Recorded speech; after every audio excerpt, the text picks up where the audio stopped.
আমাদের 4 নম্বর লিস্টে রয়েছে দ্য রুইন্স আর্টি। এটি 2008 সালে রিলিজ হয়েছিল। এটি একটি অ্যাডভেঞ্চার হরর মুভি। এটি আইএমডিবিতে 5.9 আপ টু 10 রেটিং পেয়েছে। এই মুভির কাহিনীতে দেখানো হয় কিছু লোক তাদের ছুটি কাটানোর জন্য ছোট্ট একটি বিচে যায়। এরপর তারা সিদ্ধান্ত নেয় একটি গভীর জঙ্গলে যাবে। তারা সবাই মিলে চলেও যায়। কিছু দূর যাওয়ার পর তারা একটি গুহা দেখতে পায়। তারা কিছু চিন্তা ভাবনা না করে সেখানে ঢুকে পড়ে, কিন্তু এইখানেই টুইস্ট ঘটে। সেখানে যেতে না যেতেই তাদের সাথে কিছু অদ্ভুতভাবে ঘটতে থাকে। তাদের সাথে একের পর এক সমস্যার সৃষ্টি হতে থাকে, কিন্তু তাদের সাথে কি হতে চলেছে? তারা কি আদৌ পারবে সেখান থেকে বেঁচে ফিরতে, নাকি সেখানেই তারা ফেসে যাবে?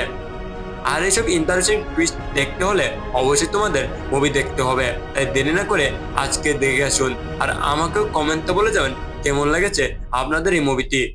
আমাদের লাস্ট নাম্বার মুভি দেখার আগে তোমরা যদি এখন পর্যন্ত ভিডিওতে লাইক এন্ড সাবস্ক্রাইব না করো, তাহলে প্লিজ একটি লাইক করো এন্ড সাবস্ক্রাইব করে দাও, যাতে এমন ইন্টারেস্টিং ভিডিও সবার আগে তোমরা পেয়ে যাও। আর হ্যাঁ, ভিডিওটি বানাতে কিন্তু খুবই কষ্ট হয়। তোমরা যদি সাপোর্ট করো তাহলে আমিও মোটিভেটেড হব আর তোমাদের জন্য নতুন কিছু দিতে পারবো।